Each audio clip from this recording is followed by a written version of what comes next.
यह कहानी एक छोटे से गांव की है जहां एक विशाल और ऐतिहासिक राजमहल खड़ा था। राजमहल की इमारतें और भव्यता अब तक लोगों के दिमाग में ताजगी से बसी हुई थीं, लेकिन इस महल के भीतर एक रहस्यमय और खौफनाक इतिहास था जिसे कोई नहीं जानता था। राजमहल के अतीत में छिपी एक भयावह कहानी थी।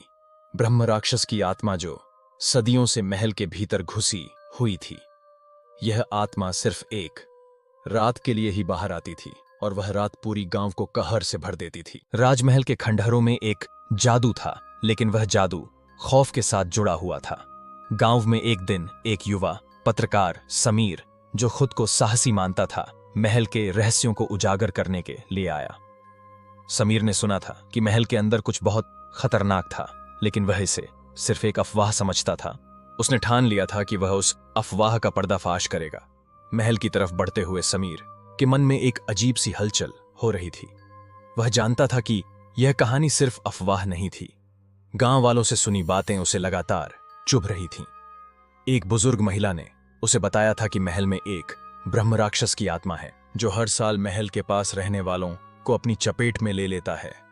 महिला ने यह भी कहा था कि रात के समय किसी को भी महल के पास नहीं आना चाहिए, क्योंकि रात होते ही ब्रह्म राक्षस का शापित रूप जाग उठता है।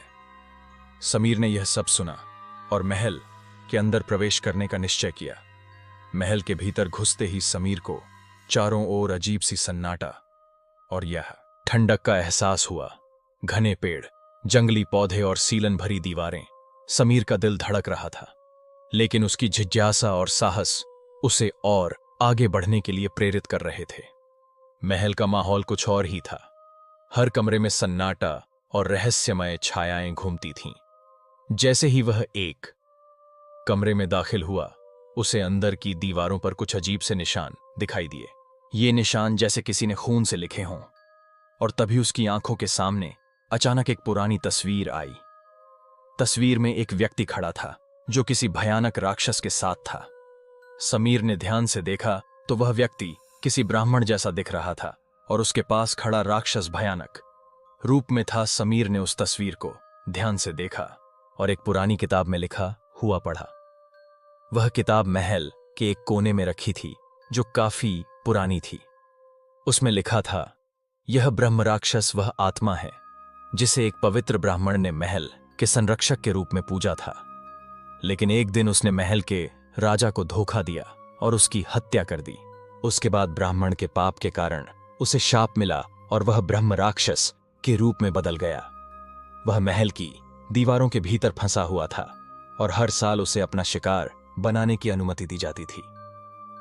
समीर को समझ में आ गया कि वह जिसे अफवाह समझ रहा था वह सच्चाई थी। अब उसे इस भयानक आत्मा से निपटना था। जैसे ही समीर ने किताब को बंद किया, वह सुन सकता था कि महल के भीतर कुछ हलचल हो रही थी। अचानक उसे अपनी पीठ के पीछे किसी के खड़े होने का एहसास हुआ। जब उसने मुड़कर देखा तो उसका दिल दहल गया।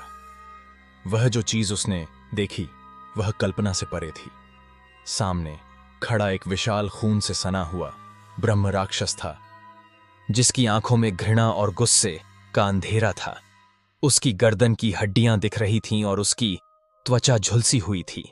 समीर ने तेजी से कमरे से बाहर भागने की कोशिश की, लेकिन वह जैसे ही महल के दरवाजे तक पहुंचा, दरवाजा अपने आप बंद हो गया। समीर घबराया हुआ था और वह महसूस कर रहा था कि इस महल में अब उसकी जान को खतरा है, लेकिन उसने हार मानने का नाम नहीं लिया। समीर ने सोचा कि शायद महल की पुरानी किताब में इसका कोई हल होगा। उसने उस किताब को फिर से खोला और पढ़ा, ब्रह्म राक्षस की आत्मा को शांत करने के लिए एक पवित्र पूजा और ब्राह्मण का मंत्र आवश्यक है। केवल वही व्यक्ति इस आत्मा को शांति दे सकता है जो ब्राह्मण हो। समीर ने अपने साहस का उपयोग करते हुए पुराने पूजा स्थल की ओर कदम बढ़ाया, जहां पवित्र मंत्रों का उच्चारण किया जाता था।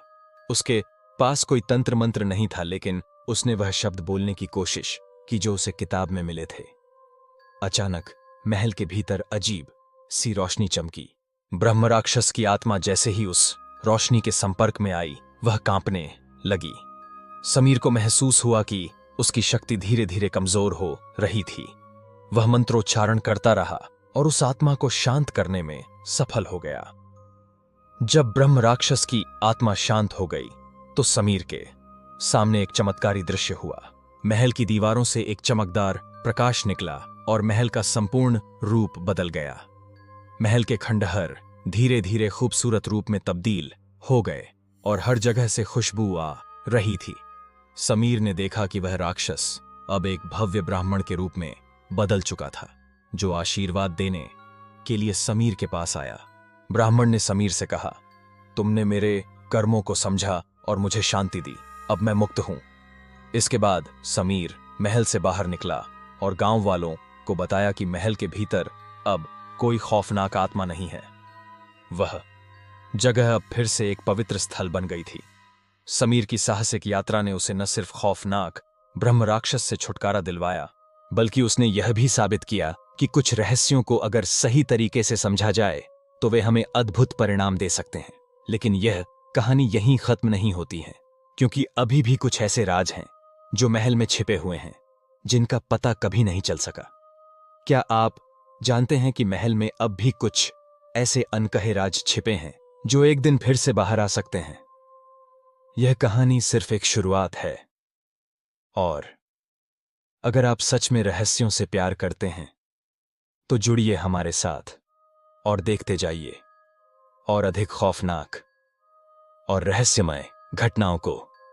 और ऐसे ही वीडियो देखने के लिए हमारे चैनल स्टोरी विद सौरभ को लाइक, शेयर, कमेंट और सब्सक्राइब जरूर करें, ताकि हमारी वीडियो सबसे पहले आप तक पहुंचे। तो मिलते हैं अगली वीडियो में किसी नए विषय के साथ। तब तक के लिए जय हिंद, जय भारत।